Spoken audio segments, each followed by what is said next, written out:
chlorophyll and visible light. To understand this, we need to divert briefly into some physics. So this is a very famous image, actually made most famous probably by that Pink Floyd album cover. But anyway, what you're seeing here is white light entering a prism and then being split into its component parts of the entire visible light spectrum, what we know of as the rainbow. So the light which comes out of the sun is white light, but is made up of red, orange, yellow, green, blue, indigo and violet light.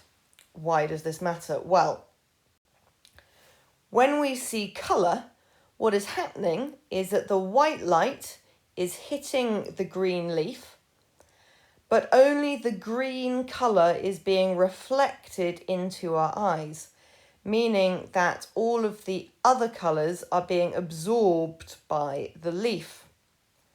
So, a question for you to consider, which colour of light would stimulate chlorophyll the most? Well, if chlorophyll is green, then that means green light is being reflected. So no green light is being absorbed, so chlorophyll will not be stimulated by green light because it's reflecting the green light.